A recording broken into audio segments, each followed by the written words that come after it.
Fleet Commander David Winters drummed his 7 fingers against the command console, each tap sending waves of blue light rippling across the crystalline surface.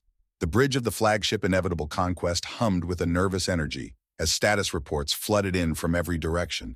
His violet eyes narrowed to slits, fixating on the main view screen where Earth, the insignificant blue marble, should have already been disintegrating into cosmic dust by now. Someone, anyone, tell me what in the 7 hells of Kalar is happening. Winter's voice boomed across the command bridge, causing several junior officers to flinch. Where is my planetary destruction confirmation? Communications officer, he barked. Jessica Blair, the communications officer, swallowed hard, her scaled neck flexing nervously. Sir, we've lost contact with the Planet Killer deployment team and with the entire 7th Fleet. Winter's eyes widened in disbelief, followed by a bitter laugh. But it wasn't a laugh born of amusement. No, it was the kind of laugh that preceded demotion to waste filtration duty. You lost contact with an entire fleet? Winter's voice was laced with incredulity. That's not possible. The Grand Strategist himself designed this operation. The Tahar Dominion does not lose fleets. Tactical Officer Hunter Cross shifted uncomfortably in his seat, his massive frame creaking. He cleared his throat, bracing himself for what he was about to say. Commander, preliminary scans indicate, well, there appears to be some sort of energy shield surrounding the planet now. It's nothing like the reports suggested, nothing like what we believed humans could produce. And, it seems to be expanding. Winter's antennae twitched, his disbelief turning into frustration. Shields don't expand, Cross. They're fixed defensive perimeters. This is basic military science. Did you skip your tactical training to mate with mineral crystals? I respectfully disagree, sir, a calm voice interjected, cutting through the rising tension. Science Officer Ava Morgan stepped forward, her slender form gliding smoothly across the bridge floor. The readings suggest this isn't just a shield. It's something else entirely, something we've never encountered before. Kairos Nixar, standing nearby, snorted in disbelief. Oh, please, from humans? The same species that still burns fossilized plant matter for energy? The ones who've spent half their planetary resources trying to figure out how to mate with each other? Ha! But just then the view screen flickered, and the stars vanished, replaced by a human face, male according to their biological standards, dark-skinned with eyes that seemed to burn right through the screen. Tahar Dominion vessels, the human spoke in a disturbingly calm voice. This is General Luke Caldwell of Earth Defense Command. We received your ultimatum. We declined your terms. You launched your planet killer. He paused, a cold smile curling on his lips. It was a smile, but one devoid of the warmth humans typically associated with it. And in doing so, you've sealed your fate. The transmission abruptly cut off, and the bridge fell into stunned silence. The only sound was the distant hum of the ship's quantum engines. Well, Kairos Nixar said after a long pause, forcing a laugh that didn't reach his eyes. That was dramatic. What exactly does this primitive think he's going to do to the mightiest armada in 12 galactic sectors? Throw rocks at us? Science Officer Ava Morgan exchanged a brief look with Tactical Officer Hunter Cross, neither speaking the terrible truth that was slowly dawning on them both. The Tahar Dominion had made a catastrophic miscalculation. The conquest of Earth, the 217th planetary acquisition for the glorious Tahar Dominion, was not unfolding according to protocol at all. Winter's mind drifted back to the initial contact mission nearly 1 Earth rotation ago, and the memory made his facial ridges flush with embarrassment. The observation ship Silent Watcher had hovered at the edge of Earth's solar system, cloaked in technology that should have rendered it invisible to the human's primitive sensors. Commander, these transmissions are fascinating, Ava Morgan had exclaimed back then, her eyes wide with wonder as she reviewed the intercepted broadcasts from Earth. Their entertainment media alone shows remarkable creativity, and their scientific journals. They're asking all the right questions, just taking different paths to the answers. Officer Caleb Miller had responded with a yawn, showing all 4 rows of his needle-like teeth. We've conquered 216 species, trust me. There's nothing special about these. What do they call themselves? Humans? Captain Jordan Blackwell, who had been in command before his unfortunate retirement during the Forbin Uprising, had nodded in agreement. Standard procedure, Morgan. We observe. We catalog their weapons. We present terms. They refuse. We conquer. The Tahar Dominion has perfected this process over 12,000 years. Ava Morgan had refused to back down. Sir, With all due respect, these humans have gone from primitive combustion flight to rudimentary space exploration in less than a century. Their adaptability index is off the charts, and their survival instinct is nothing compared to the Jarkhan of Sector 9, interrupted Varaxon. Those buggy monstrosities could survive having their heads cut off, and we still conquered them in 3 days. The diplomatic meeting that followed had been unexpected. The humans had somehow detected the Silent Watcher. Not only detected it, but sent a transmission directly to the ship. "Unknown vessel," came the voice from the screen. "This is Earth Unified Space Command. We know you're there. Let's talk." The Tahar Dominion Council, intrigued, authorized direct contact. A delegation led by Ambassador Thriel had met with Earth's leaders in their United Nations chamber. The chamber itself was unimpressive. No neural interfaces, no hovering platforms, just humans sitting in chairs like primitive forest creatures. Ambassador Thriel, with his typical lack of subtlety, had delivered the standard message. "The Tahar Dominion offers you the opportunity to join our glorious union as a protected territory.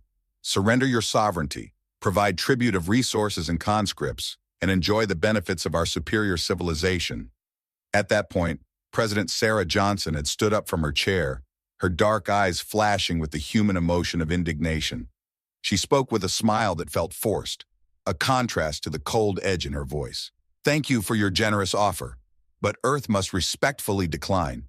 Instead, we propose a trade agreement and cultural exchange program." Drexel's laughter filled the chamber, the sound dripping with condescension. "You misunderstand, Madam President. This isn't up for negotiation. It's merely a courtesy notification. You have 30 Earth days to prepare for integration. Resistance as well. You can imagine the outcome." As the delegation returned to their ship, Science Officer Ava Morgan approached Winters privately. "Sir, I noticed something unsettling," she said quietly. "The humans didn't seem the least bit frightened. Not at all." Winters' lips curled in a scoff. "Of course they weren't frightened, Miller. They're too foolish to understand the threat. That's the flaw with primitive species. They have no sense of scale." Morgan's gaze hardened as she shook her head slightly. "No, sir, it was something else. They were taking notes, analyzing our technology and the president. She was smiling, sir, after we left, like she knew something we didn't." Winters waved her off, his expression hard. "Prepare the standard conquest protocol. The Council is eager to add Earth's resources to our reserves." Back on the bridge of the inevitable conquest, Winters found himself regretting not heeding Morgan's warning. Perhaps she had seen something he had overlooked. "The invasion begins," the ship's AI announced, its voice as calm as ever. "Standard conquest protocol initiated. Phase 1, orbital superiority. Phase 2, infrastructure disruption. Phase 3, ground deployment. Phase 4, resource extraction." Caleb Miller watched, satisfaction written across his face, as the first wave of fighters descended toward Earth's atmosphere.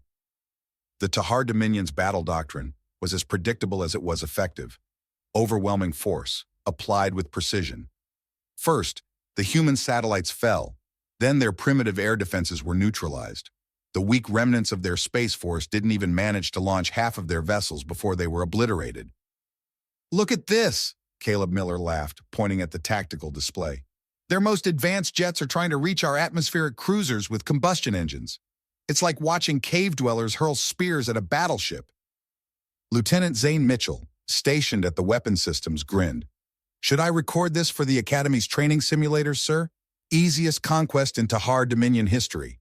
The bridge crew chuckled, all except for Tactical Officer Hunter Cross, a massive Varul with scarred gray skin and eyes that had seen too many battles.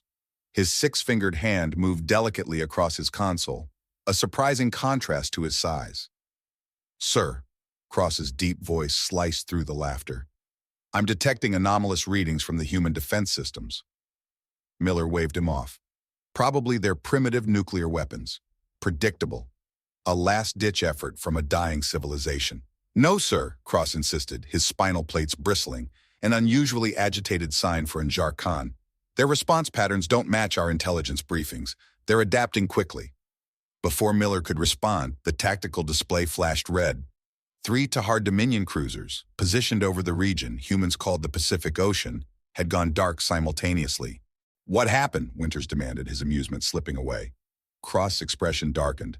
"Unknown, sir. There was no energy signature, no weapon discharge. They just stopped transmitting." The comm system crackled. Command, this is Captain Noah Ellis of Dominator Squadron. The humans are using some kind of energy pulse weapon. It's not in our database. It's passing right through our shields as though the transmission cut off into static. Miller slammed his fist onto the armrest. Impossible! Their technology is at least 3 centuries behind energy weaponry. Morgan, explain, Winters demanded, his voice sharp.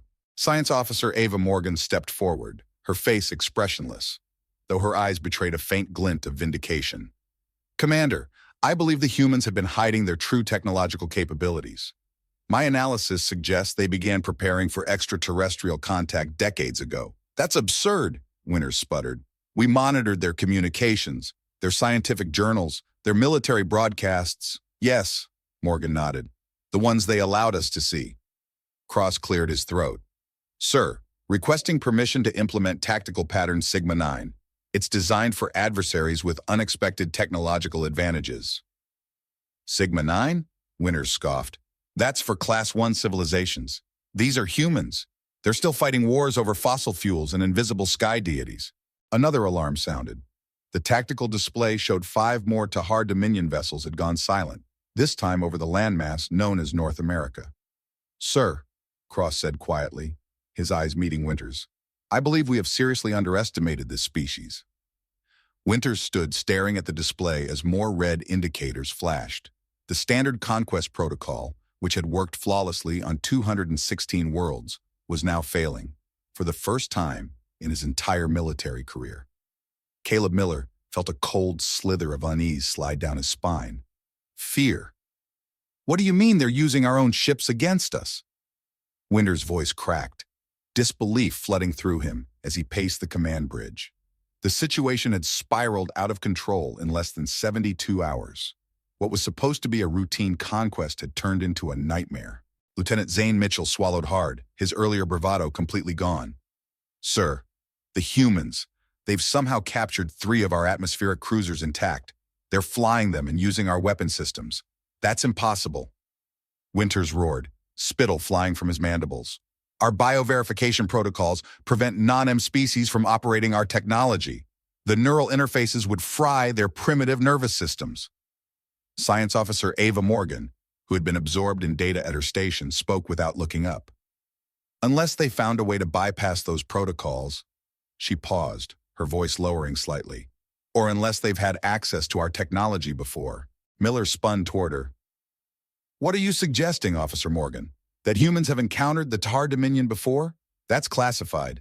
Even I don't have clearance to know which species we've previously contacted. I'm merely suggesting possibilities, Commander, Morgan replied calmly. But consider this. Humans have remarkable reverse engineering abilities. Their technological history shows rapid adaptation to new concepts, and they are unusually collaborative. The tactical display flashed with new alerts, and Cross's large hands moved with practiced speed across his console. Sir, the humans are targeting our command ships now. They've organized into small, fast-moving squadrons, conventional attack patterns, but wait. He paused, his brow furrowing. They're using some kind of quantum distortion field. Our targeting systems can't lock onto them. Communications officer! Winters barked, his tone sharp. The officer interrupted, her scales flushed with stress. Commander, emergency transmission from Ground Force Alpha. They're under heavy assault in the region designated as Australia. She activated the audio, the frantic voice of a soldier cutting through the static. Overwhelming force. The humans are using GA, some kind of sonic weapon. Our neural implants are malfunctioning. Request immediate evacuation. They're coming from underground tunnels. There are so many. The wildlife is also hostile. Something called a cassowary just disabled Lieutenant Ricks. They have venomous mammals here, venomous mammals. The transmission cut to static, leaving an uncomfortable silence hanging over the bridge. Venomous mammals? Someone whispered in horror. Braxton composed himself, straightening his uniform. This changes nothing, so the humans have a few surprises. So does the Tahar Dominion. Deploy the mind breakers. Morgan stepped forward, her usual calm demeanor replaced by rare alarm. Commander, I must object. The mind breakers are explicitly banned by the Galactic conventions. They cause indiscriminate psychological damage to all sentient life forms within their radius. They apply only to recognized galactic species, Officer Morgan, Officer Crane snapped. Humans are not signatories. Deploy them now. 12 hours later, the mind breakers had been neutralized. Somehow, the humans had developed countermeasures to psychic warfare. The casualty reports flooded in from all Tahar Dominion ground forces. The situation had shifted from concerning to catastrophic. "We've lost contact with all ground forces in the region they call Asia," Cross reported grimly. "The entire Eastern Fleet has been neutralized, and we're detecting Tahar Dominion ships firing on other Tahar Dominion ships. That's treason." "No," Winters stammered. "That's impossible." "Sir, it appears the humans have completely compromised our command protocols," Cross continued. "They're inside our systems now." Morgan, who had been unusually quiet while analyzing data streams from the remaining sensor arrays, finally spoke. Her voice was barely above a whisper. "Sir, I've been analyzing their tactics. The humans aren't fighting like a species facing extinction. They're fighting like a species that's been waiting for this. They're not desperate, they're methodical. This isn't just resistance, it's a counter-invasion." The main view screen flickered, showing a massive explosion as the Tahar Dominion flagship Unconquerable broke apart in Earth's orbit, sending debris flying. Thousands of crew members, the pride of the Tahar Dominion fleet, gone in an instant.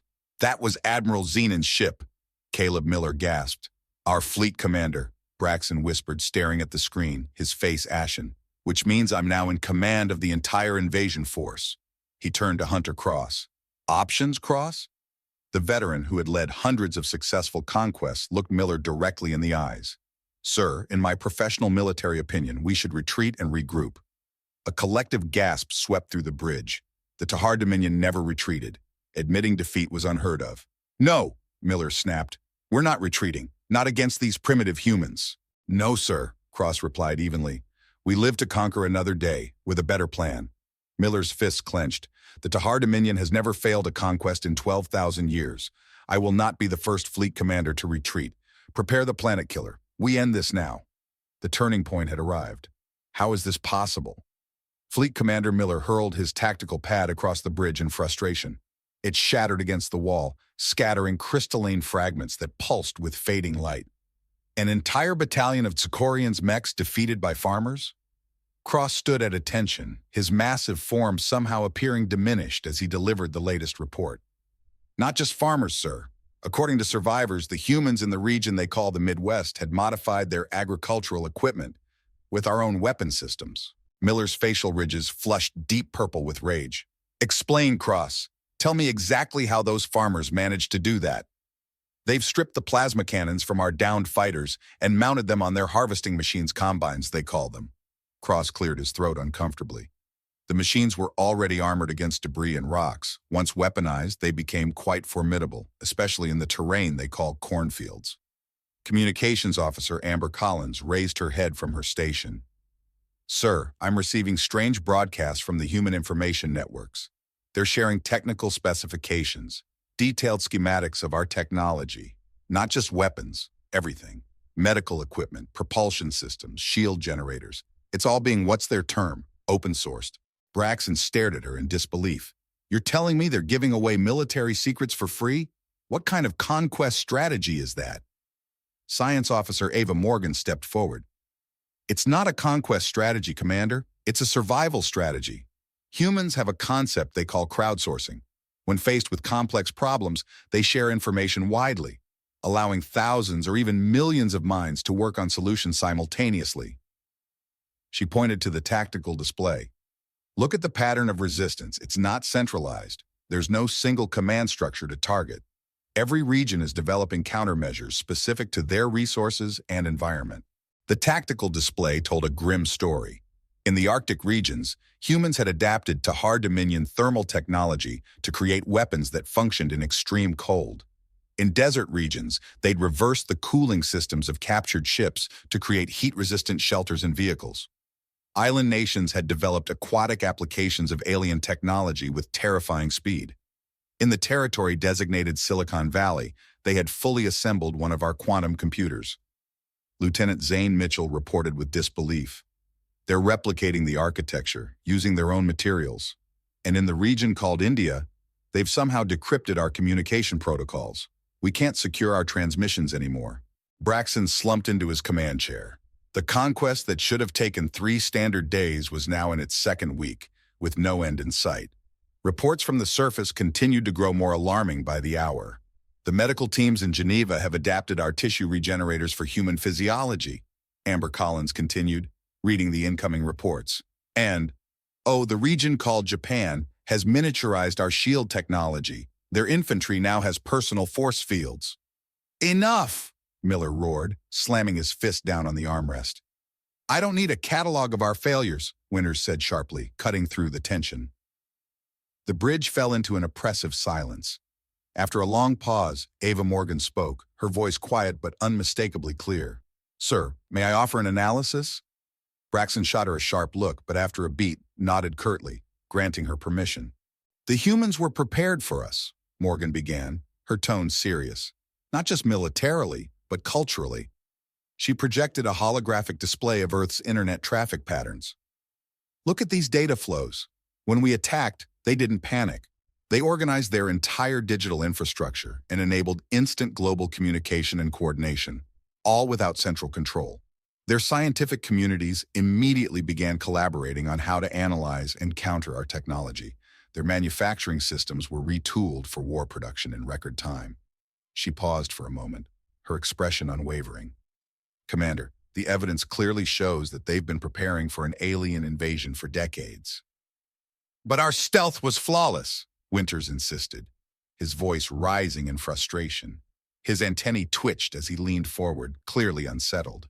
Perhaps not us specifically, Morgan conceded, but they were prepared for someone.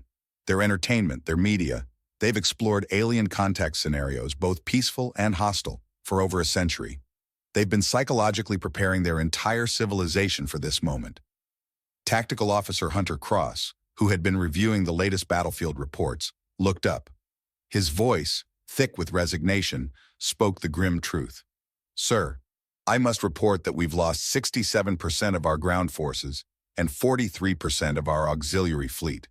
The humans aren't just defending anymore. They've taken the fight to us, attacking our orbital positions. They've converted their crewed spacecraft into kamikaze drones packed with explosives that can bypass our shields. Kamikaze, Miller growled, shaking his head in disbelief. A human tactic of self-sacrifice? Yes, sir, Cross replied, his voice devoid of emotion. They're piloting these crafts themselves, deliberately sacrificing their lives to strike at our forces. Winter's antennae twitched again, this time with a mixture of disbelief and intrigue. What species does this? One that values the survival of the collective over individual lives? Morgan spoke quietly. It's a trait we severely underestimated. Just then, Communications Officer Amber Collins straightened, her hand flying to her communication implant. Sir, Central Command is requesting a status update. Grand Admiral Zexer is awaiting your report. A chill of dread washed over Miller. Everyone knew the reputation of Grand Admiral Zexer. He was infamous for executing commanders who failed to meet the conquest timetable. The Tahar Dominion didn't tolerate failure. Options, Miller whispered to Cross, his voice a low growl. The tactical officer's expression was grave. Conventional victory is no longer achievable within the acceptable time frame or casualty parameters. We could withdraw, but unacceptable. Winter's voice rang out with renewed determination as he rose from his chair. The Tahar Dominion does not retreat. If we can't take this world, then nobody will. He turned sharply to Lieutenant Zane Mitchell. Prepare the planet killer for immediate deployment. Authorization. Miller Omega 773A. The bridge fell into stunned silence. Sir, Morgan spoke carefully, her voice even. The planet killer is only authorized for uninhabited worlds, or in cases of Class 5 biological contamination. Using it on an inhabited world would violate at least 17 galactic conventions. Do I look like I care about conventions right now? Officer Crane snarled, cutting through the room. The humans have given us no choice. We will obliterate this world and report that the inhabitants triggered a catastrophic chain reaction with their own primitive nuclear weapons. A regrettable loss, but unavoidable. Lieutenant Zane Mitchell's fingers trembled as he keyed in the authorization codes. Planet killer deployment initiated, sir. Warhead will be ready in 6 hours. Excellent. Winters settled back into his command chair, his voice cold and determined. Let's see how the humans handle this, how they deal with their clever adaptations and cooperative spirit. From her station, Ava Morgan watched the weapon's preparation sequence with growing horror. The planet killer was a weapon of such magnitude that it would rip Earth apart at the quantum level. There would be nothing left, just fragments, like a shattered asteroid field. And yet something gnawed at her. The humans had countered every tactic with chilling precision. They had anticipated and planned for everything. Surely they must have a plan for this too. Final transmission. Planet killer deployment in 5 minutes, the ship's AI announced in its unnervingly cheerful synthetic voice. The mood on the bridge shifted from tense desperation to a bizarre mixture of nervous anticipation and determination. The victory, or at least the end of their humiliation, was nearly within reach. Braxton stood with his hands clasped behind his back, watching the main view screen where Earth rotated, still defiant, still alive. "Record this moment for the archives," he ordered. "Let future generations of the Tar Dominion witness what happens to those who dare resist our glorious destiny." The planet killer, officially designated a quantum resonance disruptor, had been loaded onto an unmanned drone ship. The weapon itself was deceptively small, barely larger than a personal transport vehicle. Its power, however, came not from its size, but from the catastrophic cascade effect it would create within the planetary core. "Drone ship has cleared the launch bay," Lieutenant Zane Mitchell reported, his voice steady despite the tension. "Trajectory locked on Earth's magnetic North Pole. Impact in 4 minutes, 30 seconds. Cross monitored the deployment from his tactical station, his face inscrutable as usual. "No attempted interception detected. The humans are focusing their defensive efforts on our fleet, not the drone." Winter's mandibles clicked with satisfaction. They don't recognize the threat, typical primitive oversight. They focus on the obvious danger, our warships, and completely miss the true weapon. Then, Morgan spoke again from her station, her voice laced with urgency. "Sir, I'm detecting unusual energy readings from the surface. Multiple locations are showing power spikes far beyond their previous technological capabilities. These are desperate last-ditch attempts at defense." Winters dismissed her with a wave of his hand. Too little, too late. Suddenly, the communication system crackled to life. A global transmission from Earth, now broadcasting on all Tahar Dominion frequencies simultaneously. This time, General Luke Caldwell's face appeared, but he wasn't alone. Behind him stood a group of humans from various backgrounds, different clothing styles, skin tones, likely from different regions of the planet. "Attention, Tahar Dominion forces," Caldwell spoke, his voice unnervingly calm. "We've detected your planet killer device. We understand your desperation, but before you proceed, we want to thank you." Braxton laughed in disbelief. "Thank us? For what?" Caldwell's face remained impassive. "Your invasion has given humanity the one thing we've always lacked. Unity, for the first time in our history," General Caldwell continued, his voice calm and unwavering. "All nations, all peoples, have worked together toward a common goal, and your technology, so generously delivered to our doorstep, has advanced our civilization by centuries in mere days." A woman stepped forward beside him. Her identification tag read Dr. Nina Harper, Quantum Physics Division. "We've been studying your quantum resonance weapon very carefully," she said, smiling with genuine enthusiasm. "Fascinating design. The cascading effect is quite elegant. We've learned so much from it." 3 minutes to impact, the ship's AI announced cheerfully. Braxton's ship shifted uncomfortably. Something felt wrong. The humans should be panicking, begging for mercy, not thanking them. Caldwell nodded to someone off screen, then turned back to the camera. "We're transmitting this message to your entire fleet. We want all of you to understand what's about to happen." His expression hardened, all pretense of politeness vanishing. "You came to our world uninvited. You threatened our existence. You left us no choice but to demonstrate what humans are truly capable of when united against a common enemy." He leaned closer to the camera, his eyes burning with intensity. "By launching your planet killer, you've sealed your fate." The transmission cut abruptly. 2 minutes to impact, the AI announced with an unsettling cheerfulness. Braxton turned to Morgan. "What did he mean by that? What are they planning?" Before she could answer, Cross interrupted. "Sir, the drone ship, it's changing course." Braxton spun toward the tactical display. "Override. Return it to the designated trajectory." Lieutenant Zane Mitchell's fingers flew across his control panel. "I can't, sir. We've been locked out of the guidance systems. The humans have complete control." "That's impossible," Braxton roared. "The drone uses isolated quantum encrypted controls. They can't possibly have hacked that. 1 minute to impact, the AI interjected pleasantly. The main view screen showed the drone ship accelerating away from Earth, now heading directly toward the Tahar Dominion fleet. "Evasive maneuvers!" Winters screamed, his voice hoarse. Chaos erupted across the bridge as officers scrambled to execute the sudden retreat. Ships collided in their frantic attempts to break formation and avoid the incoming threat. 30 seconds to impact, the AI announced cheerfully. Cross looked up from his console, his warrior's face betraying something Braxton had never seen before: respect for an enemy. "Sir, the drone is targeting the fleet flagship. The humans have calculated that the resonance cascade will affect all ships within a 30,000 kilometer radius. That's the entire fleet, sir." Amber Collins' voice trembled as she reported, "Sir, I'm detecting energy buildups on Earth's surface, massive power signatures. They're activating something."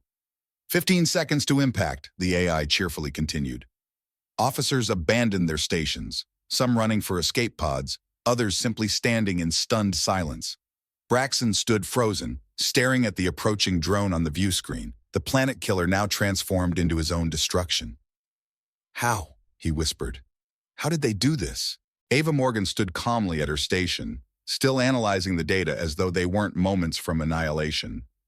"They didn't just reverse engineer our technology, Commander," she said quietly. "They improved it." 5 seconds to impact, the AI announced, its voice annoyingly chipper. As the drone ship closed in on the inevitable conquest, Earth's surface suddenly blazed with light. Thousands of points of brilliance ignited in perfect unison across continents and oceans. "They were waiting for us," Morgan said, a note of wonder in her voice. "Impact imminent," the AI said, its final moment of cheeriness fading. In that moment, Winters finally understood. They hadn't discovered Earth. Earth had allowed itself to be discovered. The human counterattack was underway. The quantum resonance cascade tore through space-time like lightning through a storm cloud, but instead of destroying the Tahar Dominion fleet as expected, it created something else entirely, a rippling distortion that spread outward in concentric rings. "We're still alive," Lieutenant Zane Mitchell stammered, uncurling from the protective ball he'd folded himself into around the bridge. Other officers slowly raised their heads, expressions of confusion replacing the terror that had dominated moments before. Cross was the first to recover. His massive frame straightened as he returned to his tactical station. "The weapon didn't detonate. It transformed. These readings don't make any sense." The view screen showed the bizarre aftermath, a shimmering curtain of energy surrounding the Tahar Dominion fleet. It was neither solid nor liquid, but something in between. Beyond it, Earth continued its serene rotation, unharmed. "What is this?" Winters demanded, his voice hoarse. "A containment field," Officer Crane called out. Her scales flashed with urgent patterns. "Deep space scanners are detecting movement. Hundreds, no thousands of objects approaching from behind the moon, from asteroid belts, from the outer planets." The view screen zoomed out, revealing the impossible. A vast armada of ships emerging from hiding places throughout the solar system. These were not crude human vessels cobbled together from salvaged parts, but sleek, advanced warships unlike anything in the Tahar Dominion database. "Where did those come from?" Braxton whispered, his mandibles slack with shock. Morgan's voice was quiet, but it carried across the stunned bridge. "They've been building them for years, perhaps decades, using their own technology, developed in secret. The lead human vessel, a massive dreadnought, easily twice the size of the inevitable conquest, moved into position directly before the Tahar Dominion flagship. Its design was distinctly human, yet incorporated elements that seemed both familiar and alien at once. Not stolen technology, but parallel evolution, humanity's own path to the stars. Her transmission cut through all Tahar Dominion frequencies. "General Caldwell again," she said, this time standing on what was clearly the bridge of the human dreadnought. "Fleet Commander Braxton," Caldwell addressed him by name, causing a ripple of shock to pass through the bridge. "You're wondering about the energy field surrounding your ships," he continued, his voice calm but firm. "It's not a weapon. It's a quantum isolation barrier. Your planet killer has been repurposed." A woman stepped into view beside him, Dr. Nina Harper from the earlier transmission. "Rather impressive, isn't it? We've been studying quantum resonance theory for decades. Your device simply provided the final piece we needed. Now you're cut off from faster-than-light communications and travel. You can't call for reinforcements and you can't escape. Decades? Braxton sputtered in disbelief. But we only discovered your world 3 stellar cycles ago. Caldwell smiled, his gaze steady and unyielding. Did you really? Think you were the first? General Caldwell's voice cut through the tension. Earth has been visited by extraterrestrial civilizations many times throughout our history. Some came in peace, some did not. We learned from each encounter, preparing for the day when a true threat would arrive. The view screen split, revealing multiple angles of the human armada, moving into carefully calculated positions around the Tahar Dominion fleet. The precision and coordination of their maneuvers spoke volumes about a species with deep experience in space warfare. This is impossible! Winters spat, fury boiling in his voice.